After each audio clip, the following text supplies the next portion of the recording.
아람 왕에게는 이 북이스라엘에 사는 엘리사가 매우 성가신 자였습니다.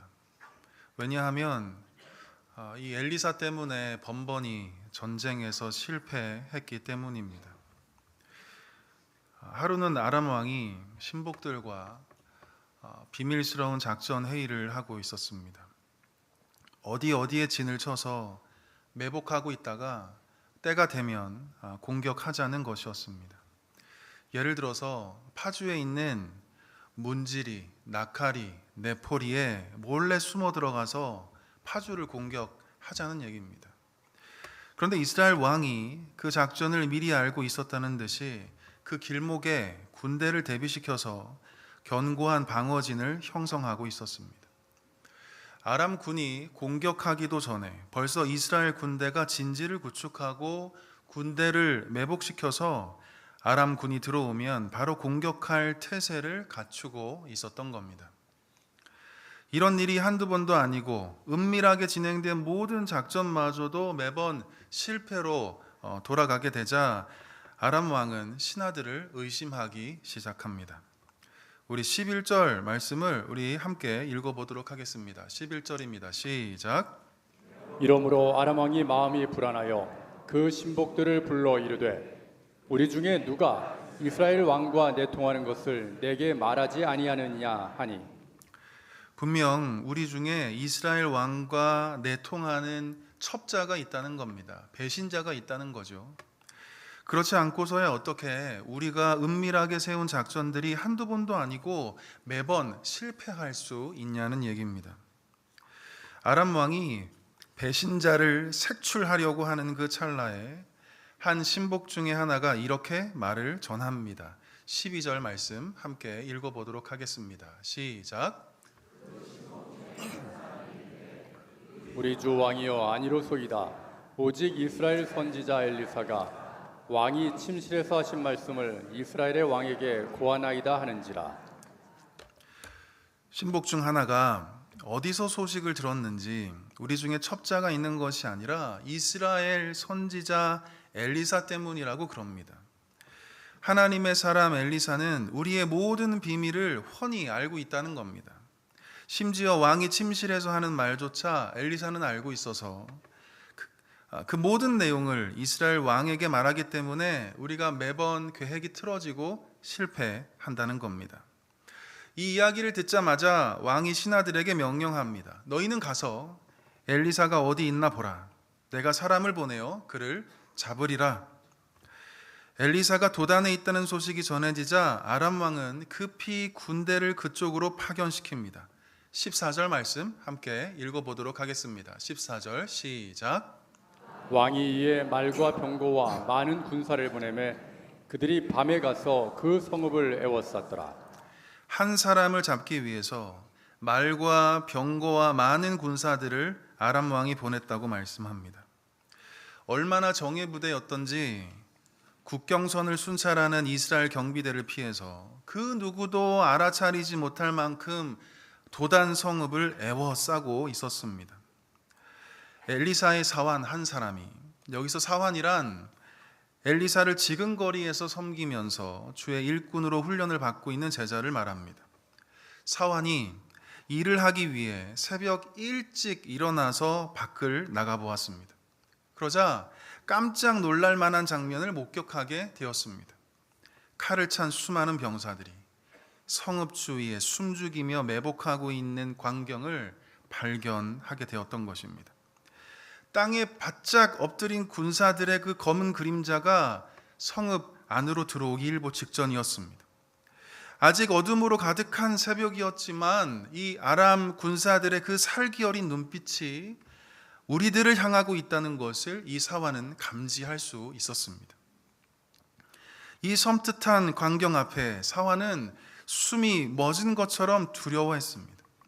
오금이 저리고 등골이 오싹할 만큼 엄청난 충격과 그 공포에 사로잡혀 버렸습니다. 사환은 헐레벌떡 엘리사에게 뛰어들어가서 절망적인 소식을 쏟아내기 시작합니다. 15절 말씀 다 같이 한번 읽어보도록 하겠습니다. 시작. 하나님의 사람의 사환이 일찍이 일어나서 나가보니 군사와 말과 병거가 성읍을 에워쌌는지라. 그의 사환이 엘리사에게 말하되 아 내 주여 우리가 어찌하리이까 하니 사환이 두려워 떨면서 말합니다. 아, 내 주여, 우리가 어찌하리이까. 여기서 어찌하리이까 이 문장은 절규가 담겨져 있는 말입니다. 애타게 부르짖으면서 이제 어떡합니까? 엘리사님, 밖을 한번 보십시오. 이제 우리는 망했습니다. 우리는 도간에 든 지입니다. 우리는 이제 끝장났습니다. 사랑하는 성도 여러분, 삶에 난관이 찾아오면 이 엘리사의 사환과 같이 대부분 절규하고 절망하며 뒷걸음질 치기를 마다하지 않습니다. 예수와 함께 했던 제자들도 예외일 수 없습니다. 예수님이 제자들과 함께 배를 타고 갈릴리 바다를 건너가고 있었을 때 큰 풍랑을 만나게 되지요. 배에 물이 가득 찰 정도로 엄청난 풍랑이었습니다. 그 배에는 산전수전 다 겪은 베테랑 어부들이 가득했지만 산을 덮을 만한 이 거친 파도를 도저히 감당할 재주가 없었습니다. 생명을 위협하는 이 폭풍 속에서 두려움에 떨고 겁에 질려 있는 이들이 할 수 있는 유일한 반응이 무엇이냐면 태연하게 주무시고 계시는 예수님을 향해서 살려달라고 절규하는 것뿐이었습니다. 예수님이 잡히시던 날 가룟 유다가 수많은 병력의 군사들을 이끌고 예수를 체포하러 왔을 때 모든 제자들은 두려워 떨면서 도망치기 바빴습니다. 마가는 벗은 몸에 배 혼입을 하나 걸쳐 입고 그저 얇은 입을 하나 걸치고 있었는데 붙잡히니까 자신의 몸을 가리고 있던 그 이불마저도 벗어버리고 알몸으로 도망치고 말았습니다. 이처럼 예수의 제자들도 오늘 본문의 상황과 다르지 않게 삶 속에 스며들어오는 어려운 고비고비마다 두려워하고 절망하며 때로는 도망치고 절규하기를 그치지 않았습니다. 지금을 살아가는 저와 여러분은 어떻습니까? 사망의 그림자가 내 주위를 에워싸고 있음을 느낄 때 우리는 절망합니다. 예기치 않은 질병이 내게 가까이 오고 이제 열심히 벌었으니 즐겨보자고 할 때쯤 걷지 못하고 듣지 못하고 원인 모를 극심한 통증이 내 삶을 에워쌀 때 우리는 깊은 좌절과 때로는 억울함을 경험합니다. 노력해도 길이 열리지 않고 도전해도 실패만 반복하고 아무리 기다려도 기대하는 것이 오지 않고 계속해서 내 뜻과 상관없는 어려움이 내 인생을 둘러싸고 있을 때 우리는 오늘 본문의 이 사환처럼 두려워하며 절망합니다. 그런데 엘리사 선지자는 두려워하지 말라고 말씀합니다. 16절 말씀 한번 읽어보도록 하겠습니다. 16절입니다. 시작. 대답하이되 두려워하지 말라. 우리와 함께한 자가 그들과 함께한 자보다 많으니라 하고. 아멘. 지금 눈앞에 펼쳐져 있는 광경은 우리를 죽이려고 온 수많은 군사들이 매복해 있는 냉혹한 현실이었습니다. 도저히 도망칠 수 없는 상태, 이것은 죽은 거나 마찬가지인 상태입니다. 그런데 엘리사는 당황하지 않고 매우 태연하고도 여유로운 말투로 대답합니다. 두려워하지 말아라. 우리와 함께 한 자가 그들과 함께 한 자보다 많으니라. 우리는 이 대목에서 왜 엘리사가 아람 군대를 피해서 도망치지 않았는지를 우리는 깨닫게 됩니다. 사실 엘리사는 왕이 침실에서 하는 그 은밀한 말조차도 알 수 있었던 하나님의 능력을 가진 선지자였습니다. 다시 말해서 지금 엘리사가 머물고 있는 이 도단 성읍에 자기를 잡기 위해서 군대가 곧 들이닥칠 거라는 사실을 엘리사는 모를 리 없었습니다. 그런데 엘리사는 아무런 제스처를 취하지 않고 있었다는 것이죠. 자신의 제자들과 함께 군대가 오기 전에 몸을 피할 수 있었을 텐데 그렇게 하지 않았습니다. 오히려 태평하게 마치 나를 잡아가라는 듯이 아람 군사들을 기다리고만 있었습니다. 왜 엘리사는 이런 급박한 상황 속에서도 당황하지 않고 겁을 내지 않고 오히려 여유를 부릴 수 있었던 것일까? 두려워 떨면서 이제 우리는 어떻게 해야 하냐며 절망 섞인 그 절규를 쏟아내는 상황 앞에서 왜 엘리사는 전혀 미동도 하지 않고 그저 여유로운 미소를 띄우면서 두려워 말라고 얘기할 수 있었던 것일까? 사랑하는 성도 여러분, 엘리사는 남이 볼 수 없는 것을 볼 수 있는 영적 안목이 있었기 때문입니다. 그 현실 너머를 볼 줄 아는 영적인 눈, 그 영적인 식견이 그에게 있었기 때문입니다.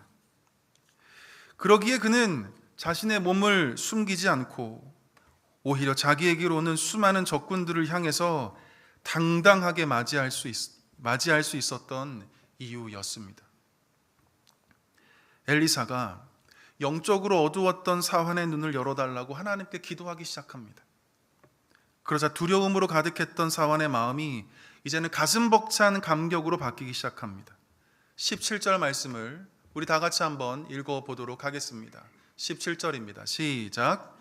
기도하여 이르되 여호와여 원하건대 그의 눈을 열어서 보게 하옵소서 하니 여호와께서 그 청년의 눈을 여심해 그가 보니 불말과 불병거가 산에 가득하여 엘리사를 둘렀더라. 아멘. 영적으로 어두웠던 사환은 자신들을 죽이려고 하는 그 살기등등한 아람 군대밖에 보이지 않았습니다. 그런데 이제 영적인 눈이 밝아지자 그 아람 군대를 에워싸고 있는 엄청난 하나님의 군대를 지금 발견하게 되었던 것입니다. 아람 군대를 순식간에 진멸시켜버릴 하나님의 그 불말과 그 불병거가 온 산에 가득한 것을 목격하게 되었습니다. 왜 엘리사가 아람의 군대 앞에서도 그렇게 당황하지 않고 두려워서 벌벌 떨지 않고 오히려 당당하며 용기 백배할 수 있었는지 이 영적인 눈이 열린 사환은 그제서야 깨닫게 되었습니다. 왜 엘리사가 두려울 수밖에 없는 상황에서도 여유를 잃지 않고 겁에 질려서 사색이 될 만한 환경에서도 눈 하나 깜짝하지 않을 수 있었는지 우리를 지켜주시는 하나님의 군대를 보고 나서야 이 사환은 이해할 수 있었습니다. 사랑하는 성도 여러분, 제가 여러분에게 질문 하나 하고 싶은 것이 있습니다. 보이는 것이 전부가 아님을 여러분 믿으십니까? 보이지 않는 역사의 배후에서 하나님은 지금도 일하고 계신다는 것을 여러분 믿으십니까? 다윗은 이 사실을 그 누구보다 잘 알고 있었습니다. 그래서 그는 시편 27편 3절에서 이렇게 노래합니다. 군대가 나를 대적하여 진칠지라도 내 마음이 두렵지 아니하며 전쟁이 일어나 나를 치려 할지라도 나는 여전히 태연하리로다. 나를 치는 적군 앞에서 내 마음이 두렵지 아니하고 나를 죽이려는 전쟁의 그 한복판에서도 나는 여전히 태연하다고 노래합니다. 이건 허세가 아니라 믿음의 고백입니다. 보이지 않는 하나님을 볼 줄 아는 그 믿음의 눈이 다윗에게 있었기 때문입니다. 저 현실 너머에 계시는 하나님의 그 강한 손길을 믿음으로 바라보는 그 영적 안목이 다윗에게 있었기 때문입니다. 그러기에 그는 혼돈으로 가득한 전쟁의 상황 속에서도 두렵지 않다고, 나는 여전히 태어나다고 믿음으로 고백할 수 있었던 것입니다. 히스기야 왕이 남유다를 다스리고 있었을 때 아수르 왕 사네립이 거대한 군대를 이끌고 예루살렘을 침공하려고 했습니다. 군사들이 얼마나 많았는지 열왕기하 19장 말씀을 보면 18만 5천 명의 군사라고 기록해 주고 있습니다. 모두 죽었다고 생각하는 그 순간 히스기야 왕이 백성들에게 이렇게 믿음으로 소리칩니다. 역대하 32장 7절과 8절의 말씀 우리 다 같이 읽어보도록 하겠습니다. 시작. 너희는 마음을 강하게 하며 담대히 하고 아수르 왕과 그를 따르는 온 무리로 말미암아 두려워하지 말며 놀라지 말라. 우리와 함께 하시는 이가 그와 함께 하는 자보다 크니 그와 함께 하는 자는 육신의 팔이요.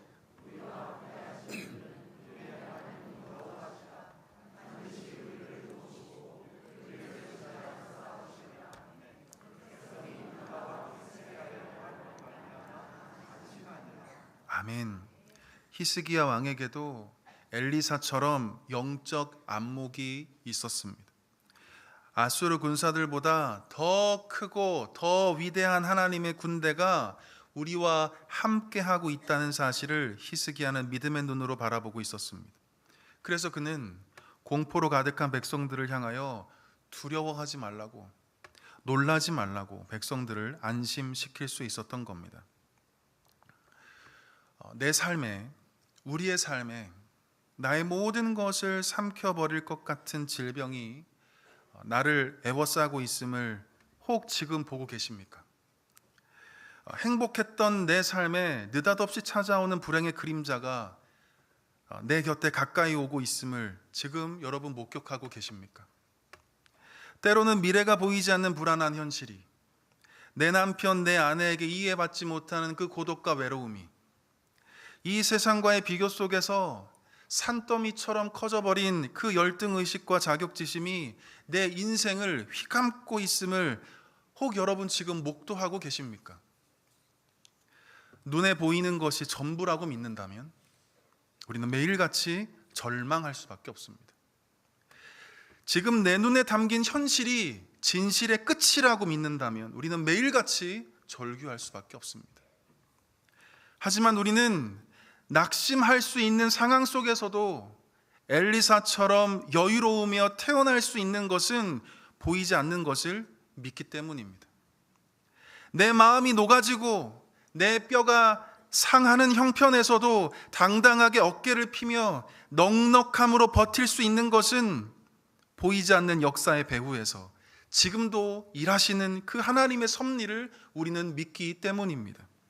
하나님이 보내주시는 그 천군 천사가 언제나 나와 함께 하신다는 것을 우리는 알고 있고 믿고 있기에 우리는 절규할 수 있는 상황에서도 주님을 찬양하며 담대함으로 지금을 이겨낼 수 있는 것입니다.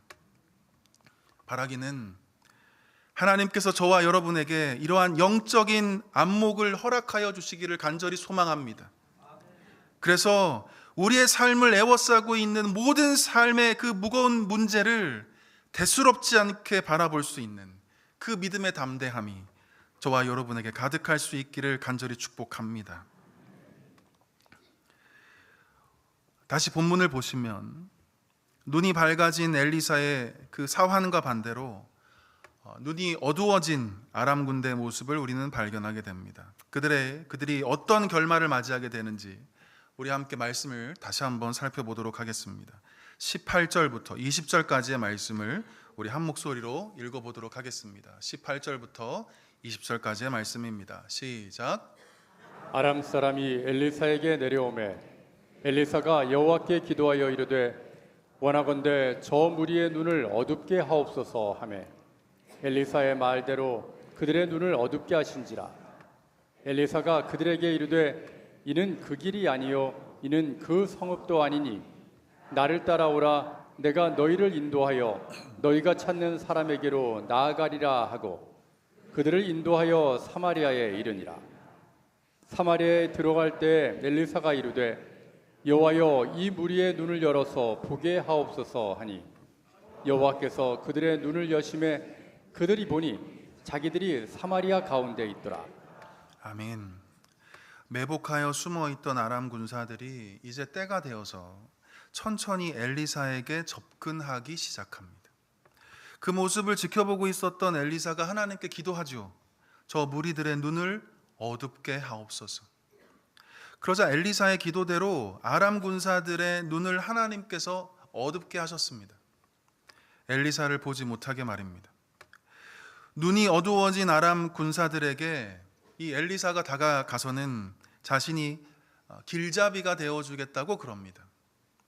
당신들이 찾는 엘리사에게 갈 수 있도록 내가 안내해 주겠다는 겁니다. 눈이 어두웠던 아람 군사들은 그가 엘리사인 줄 모르고 엘리사의 인도를 받아서 천천히 행군하기 시작합니다.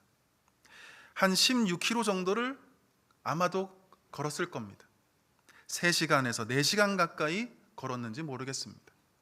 목적지에 도착하자마자 엘리사는 어두웠던 저들의 눈을 하나님께서 열어주시기를 기도했습니다. 눈이 열린 아람 군사들은 소스라치게 놀라기 시작합니다. 아마 어떤 병사들은 소변을 지렸을 정도로 엄청난 충격과 공포를 경험했는지 모르겠습니다. 왜냐하면 그들이 서 있는 그곳은 아람의 적국이자 적진의 그 한 복판인 북이스라엘의 수도 사마리아 성 한가운데 있었기 때문입니다. 무장하고 서 있는 수많은 북이스라엘의 군사들이 저들을 포위한 채 아람 군사들의 목에 시퍼런 칼날을 들이대며 으르렁거리고 있었기 때문입니다. 엘리사를 잡으러 왔다가 도리어 이스라엘 군대에게 사로잡혀 버린 꼴이 되고 말았습니다. 눈이 어두운 자의 결말입니다. 진짜 보아야 할 것을 보지 못하는 영적 소경의 매우 잔인한 새드 엔딩입니다. 그 끝은 사망이요 패망임을 우리에게 말씀해주고 있는 것입니다. 에베소서 4장 18절에서 하나님은 우리에게 이렇게 말씀합니다. 그들의 총명이 어두워지고 그들 가운데 있는 무지함과 그들의 마음이 굳어짐으로 말미암아 하나님의 생명에서 떠나 있도다. 마음의 눈이 어두워지고 영적인 시야가 점점 사라져갈 때 보이지 않는 것이 문제가 아니라 가장 큰 문제가 무엇이냐면 하나님의 생명에서 떠난 자가 된다는 것입니다. 하나님의 구원과 상관없는 자가 된다는 말씀입니다. 우리는 부자와 나사로 이야기를 잘 알고 있습니다. 부자는 어떤 사람입니까? 성경은 묘사하기를 호화롭게 즐기는 자라고 표현합니다. 그는 이 세상이 전부라고 여기는 사람입니다. 이 세상에서 잘 먹고 잘 사는 것이 최고라고 여기는 사람입니다. 눈앞에 보이는 그 풍요로움이라는 감옥에 갇혀서 저 영원한 것을 보지 못하는 사람입니다. 현세에는 눈이 밝았을지 몰라도 영혼에는 눈먼 사람입니다. 죽은 후에야 고통으로 가득한 지옥에서 깨닫고 후회하지만 그는 이미 돌이킬 수 없는 강을 건너고 말았습니다. 영적인 눈이 어두운 자의 최후입니다. 현실 너머에 계시는 하나님을 보지 못하고 눈에 보이는 것이 전부라고 여기는 사람들의 비참한 결과입니다. 사랑하는 성도 여러분, 예수님께서 우리에게 오신 이유가 무엇입니까? 우리 모두는 다 양 같아서 그릇 행하여 각기 제약된 길로 가는 눈먼 자였습니다. 죄를 죄인지 인식하지 못하고 죄의 낙을 즐기며 살아가는 우리 모두는 영적 소경이었습니다. 우리를 도와주시는 그 하나님의 실제를 알지 못하고 보이는 것이 전부인 줄로만 알았던 영적으로 무지한 자들이었습니다. 그 끝은 우리가 잘 알고 있는 것처럼 하나님과의 영원한 단절이요 하나님의 생명에서 떠남이요 곧 사망입니다. 하지만 예수님은 눈 어두워서 사망의 길로 다름박질하는 우리에게 빛이 되어주시기 위하여 친히 우리에게 찾아오셨습니다.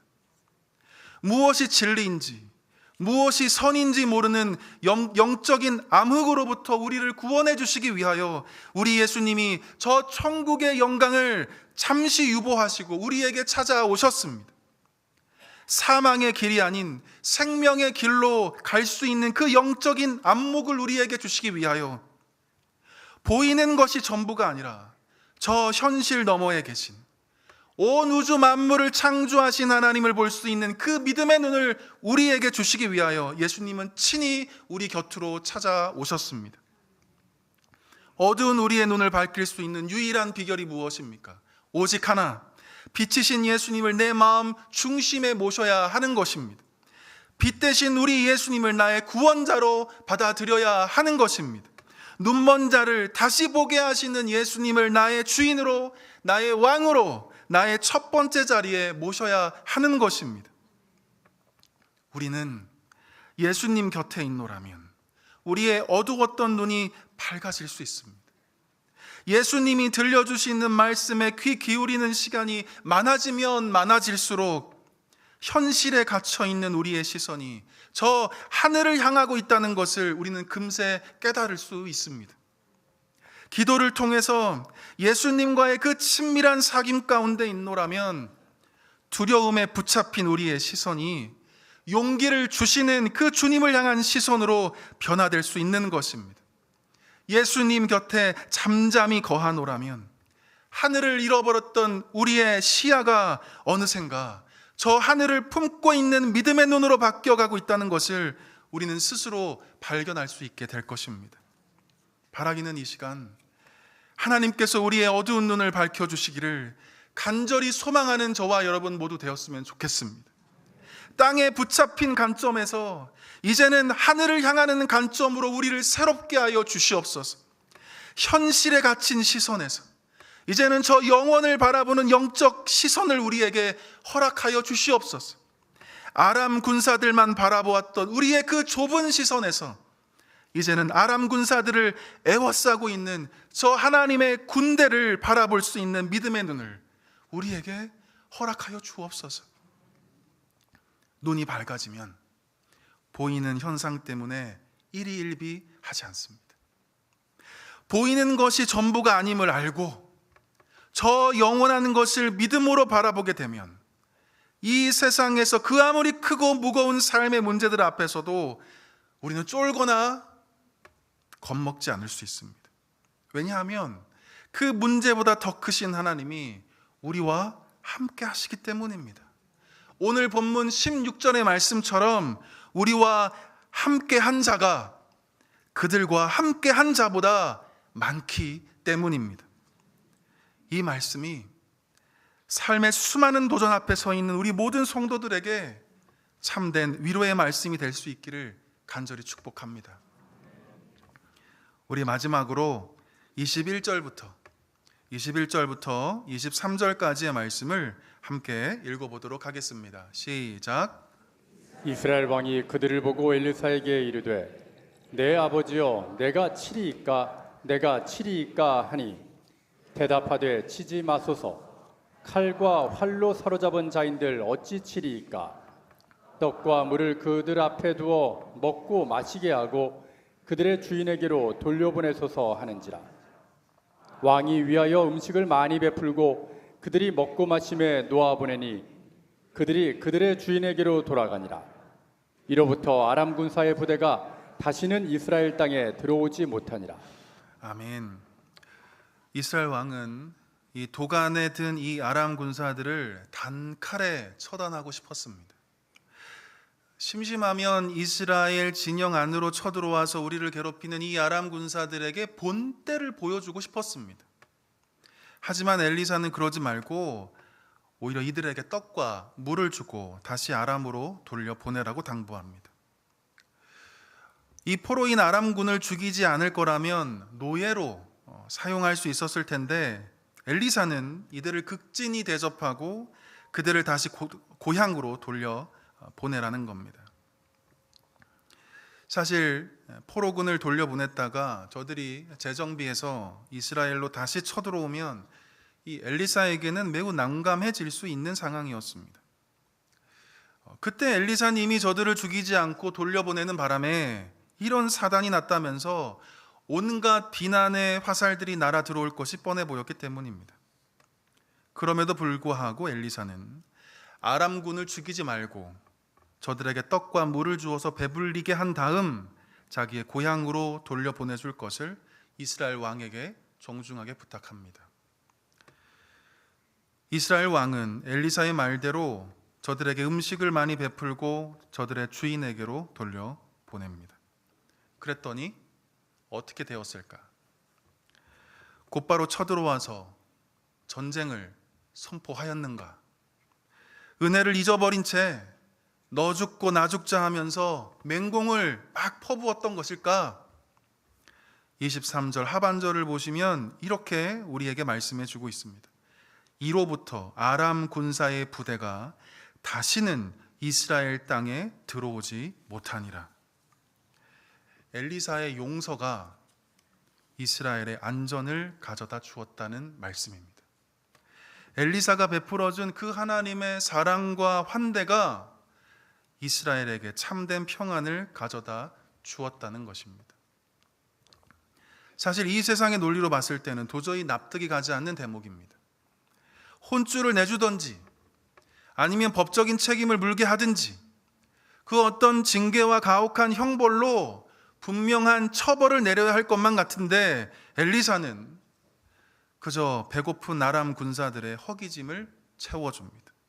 자기를 죽이려고 했던 저들을 용서하고 평안히 집으로 갈 수 있도록 굳게 걸어 닫힌 문을 활짝 열어줍니다. 사랑하는 성도 여러분, 무엇이 엘리사로 하여금 악에 대하여 악으로 갚지 않고 오히려 선으로 갚을 수 있었던 것일까? 저는 이 말씀을 묵상하면서 두 가지 깨달음이 있었습니다. 첫 번째, 엘리사는 하나님이 원수를 갚아주신다는 것을 믿음의 눈으로 바라보고 있었다는 것입니다. 그 언젠가 하나님이 반드시 심판하여 주시고 신원하여 주실 것을 엘리사는 믿고 있었기 때문에 악인을 향하여 징벌하지 않고 그것은 하나님께 맡겨드리고 오히려 하나님의 자비를 베풀어 주었던 것입니다. 우리는 때로 내가 심판하려고 할 때가 참 많이 있습니다. 내가 하나님의 역할을 대신하려고 할 때가 참 많이 있는 것 같습니다. 그것은 보이는 것이 전부라고 믿는 사람들의 어리석은 특징입니다. 죽음 이후에 심판의 칼날이 있다는 것을 알지 못하는 사람들의 모습입니다. 우리는 로마서 12장의 말씀을 기억해야 합니다. 너희를 박해하는 자를 축복하라. 축복하고 저주하지 말아라. 원수가 줄이거든 먹이고 목마르거든 마시게 하라. 너희가 친히 원수를 갚지 말고 하나님의 진노하심에 맡기라. 오히려 아무에게도 악을 악으로 갚지 말고 선으로 악을 이기라. 사랑하는 성도 여러분, 하나님은 반드시 심판하시는 분이십니다. 믿으실 수 있기를 바랍니다. 우리는 이 사실을 믿음으로 소망하고 있기에 이 땅에서 당하는 모든 억울함에 대하여 거뜬히 이겨낼 수 있고 견디어낼 수 있으며 오히려 이 엘리사와 같이 하나님의 사랑과 환대를 베풀 수 있게 되는 것입니다. 두 번째, 엘리사가 왜 아람군을 진멸하지 않고 그들을 극진하게 대접하여 본국에 보낼 수 있었던 것일까?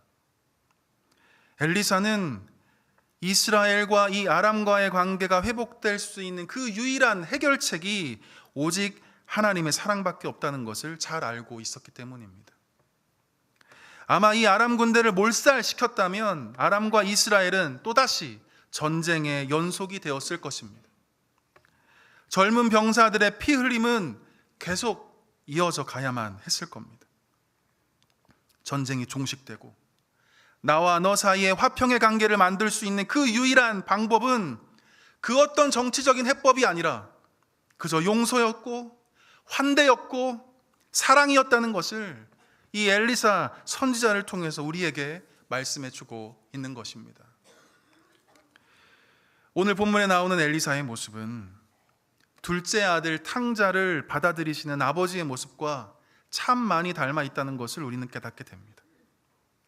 세상의 논리로 보면 아버지는 아들을 따끔하게 혼내야 했습니다. 다시는 그런 잘못을 하지 못하도록 책망을 해야 하는 것이죠. 아버지가 준 유산을 사업 자금으로 쓴 것도 아니고 공부 등록금으로도 쓴 것도 아니고 그저 향락을 즐기기 위해서 모든 재산을 다 탕진해 버렸으니 이건 진짜 혼이 많이 나야 하는 상황입니다. 그런데 아버지는 그렇게 하지 않습니다.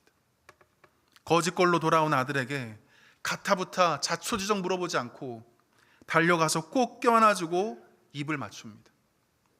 제일 좋은 옷을 내어다가 입히고 손에 가락지를 끼우고 발에 새 신발을 신기고 살찐 송아지를 잡아다가 이 배고픈 아들의 허기짐을 채워줍니다. 사랑만이 아버지와 아들의 관계를 회복하는 유일한 해결책이었기 때문입니다. 용서와 아무런 이유 없이 너를 받아들이는 환대만이 아버지와 아들의 그 어그러진 관계를 다시 세울 수 있는 유일한 해결책이었기 때문입니다. 사랑하는 성도 여러분, 우리 하나님께서도 이 아버지처럼 죄 많은 우리를 그저 받아주시고 용납해 주셨습니다.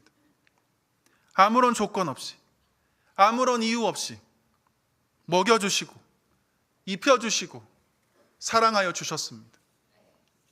우리가 이 사랑을 입었는데 어떻게 나와 생각이 다르다고 해서 끝없는 증오를 퍼붓고 거친 폭언을 쏟아낼 수 있겠습니까? 나를 향한 그 놀라운 그 십자가 사랑을 기억하는 우리가 어떻게 나에게 조금 섭섭하게 대한다고 해서 지속적으로 미워하고 원망하며 관계를 끊어내고 서로에게 상처를 남기는 선택을 할 수 있겠습니까? 바라기는 예수 그리스도의 그 십자가 사랑을 늘 기억하며 살아가는 우리 모두가 되었으면 좋겠습니다. 우리에게 모든 것을 주신, 자신의 생명까지도 아낌없이 주신 그 예수님의 그 사랑을 날마다 묵상하며 살아가는 우리 모두가 될 수 있기를 바랍니다. 그 주님의 사랑, 그 은혜가 오늘 본문의 이 엘리사처럼 하나님의 그 사랑과 환대를 실천하게 하는 힘이 될 것입니다. 예수 그리스도의 그 풍성하신 은혜가 저와 여러분의 모든 관계 속에서 화평을 만들어가는 원동력이 될 줄 믿습니다. 이번 한 주 주의 말씀으로 승리하며 살아가실 수 있기를 주의 이름으로 간절히 축원드립니다. 기도하겠습니다. 거룩하신 하나님 아버지, 오늘 우리에게 귀한 말씀 주셔서 감사합니다. 주의 말씀이 매일을 살아가는 힘과 능력이 되게 하여 주옵소서. 우리를 애워싸고 있는 수많은 도전들 앞에서도 우리의 영적 무지를 벗겨주셔서 우리를 지키시고 보호하시는 하나님의 군대를 우리가 날마다 바라보게 하여 주옵소서. 우리의 영적인 안목이 어두워지지 않도록 늘 주님 곁에 있게 하여 주시고 늘 주님과 연합되어 살아갈 수 있는 은혜를 우리에게 허락하여 주옵소서.